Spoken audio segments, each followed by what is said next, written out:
অবশেষে তারা কাজটা করে নিল, অবশেষে তারা চলে গেল। দেখো এখানে প্রত্যেকটা বাক্যে আমরা অবশেষে এই বিষয়টা দেখব। দেখো এই ধরনের ক্লাস, এই যে অবশেষে দিয়ে আমি এর আগের কোনো এক ক্লাসে আমি বাক্য দিয়েছি। জাস্ট এখানে আরও কিছু নতুন নতুন বাংলা বাক্য যেগুলো আমরা প্র্যাকটিসের জন্য একটু দেখব বিষয়গুলো। দেখো অবশেষে সে আমার সাথে গেল। দেখো প্রত্যেকটা বাক্য অবশেষে বসানোর পরে যে বিষয়গুলো দেওয়া আছে, যে এক্সপ্রেশনগুলো ব্যবহার করা আছে, সেটা কিন্তু আমরা টেন্স অনুযায়ী একটা বাক্য যেমন ট্রান্সলেট করতে হয় ঠিক তেমনভাবে আমরা বিবেচনা করে আমরা ট্রান্সলেট করবো। দেখো এই যে আমার সাথে গেল, সে আমার সাথে গেল, অর্থাৎ কি এই কাজটা কেমন মনে হচ্ছে, প্রেজেন্ট, পাস্ট না ফিউচার? গেল অর্থাৎ কি কাজ হয়ে গিয়েছে, সেই কাজটা হয়ে গেছে বোঝাচ্ছে। তাহলে এখানে আমরা পাস্ট টেন্সে ব্যবহার করতে পারি। আর এমনি একটা সাধারণ বাক্য এখানে পাস্টের ক্ষেত্রে বা প্রেজেন্টের ক্ষেত্রে আমরা যখন দেখব সাবজেক্ট, তারপরে ভার্ব, তারপরে আদার্স ওয়ার্ড। অর্থাৎ দেখো এইভাবে কিন্তু আমরা প্রত্যেকটা বাক্য সুন্দরভাবে ট্রান্সলেট করব।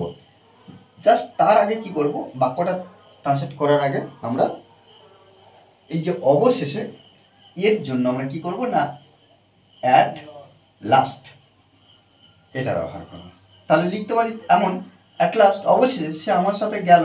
তাহলে এখানে সি ব্যবহার করতে পারি বা হি ব্যবহার করতে পারি। আমরা জানি হি আর সির বিষয়টা। সি গেল, যাওয়ার কাজ হয়ে গেছে, অর্থাৎ যাওয়া ইংরাজি কি, গো মানে যাওয়া। আর V2 করলে কি হয়, ওয়েন্ট, হি ওয়েন্ট বা সি ওয়েন্ট, সে গেল। কার সাথে, আমার সাথে। সাথে এর জন্য আমরা প্রিপোজিশন ব্যবহার করব উইথ, উইথ সাথে বা সঙ্গে। কার, আমার, মি, উইথ মি। অবশেষে সে দায়িত্ব নিল। তাহলে এখানে আমরা লিখতে পারি অ্যাট লাস্ট, অবশেষে সে দায়িত্ব নিল। আমরা হি ব্যবহার করতে পারি, এখানে ছোট হাতেও লিখতে পারি, ঠিক আছে। হি দায়িত্ব নিল, ভাগটা কোনটা, নিল, অর্থাৎ নেওয়া। নেওয়া ইংরেজি আমরা কি জানি, টেক, টেক মানে নেওয়া। তাহলে টেক থেকে কি হবে, টুক, নিয়েছিল। এটা V1 আর এটা V2। আমরা জানি যে একটা ভার্বের 5টা ফর্ম দেখতে পাই। জাস্ট এখানে আমরা শুধুমাত্র V2 আলোচনা করব, এখানে লিখব। তাহলে V2 সে নিল বা নিয়েছে কি, দায়িত্ব। দায়িত্ব ইংরেজি কি, রেসপন্সিবিলিটি, রেসপন্সিবিলিটি, ওকে, রেসপন্সিবিলিটি। অবশেষে আমি একটি চাকরি খুঁজে পেলাম। তাহলে অ্যাট লাস্ট,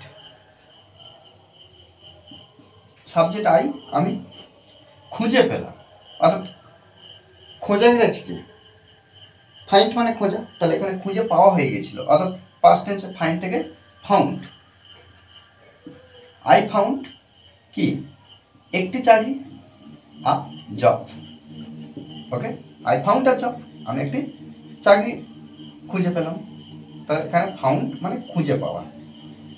অবশেষে তারপর দেখো অ্যাট লাস্ট, অবশেষে আমি তোমাকে খুঁজে পেলাম।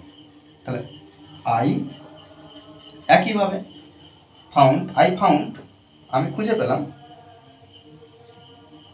কাকে, তোমাকে, আই ফাউন্ড ইউ, ওকে।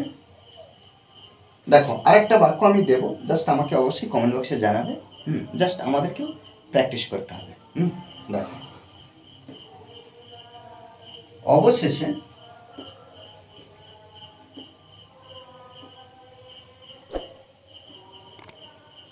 আমি এটা, আচ্ছা, বানিয়ে, বানিয়ে ফেললাম, ওকে। তাহলে কি হলো, অবশেষে আমি এটা বানিয়ে ফেললাম। দেখো প্রত্যেকটা বাক্য আমরা এই ধরনের কোনো এক্সপ্রেশন যখন দেখতে পাবো তখন আমরা এই গঠনে এইভাবে ট্রান্সলেট করার চেষ্টা করব। শুধু মনে রাখতে হবে যে প্র্যাকটিসের বিকল্প কিছু নেই। ওকে, আর এই ক্লাসটি যদি ভালো লাগে অবশ্যই লাইক কমেন্ট শেয়ার, আর যারা এখনও পর্যন্ত এই চ্যানেলটি সাবস্ক্রাইব করেনি তারা অবশ্যই চ্যানেলটি সাবস্ক্রাইব করে পাশে থাকবেন। ওকে।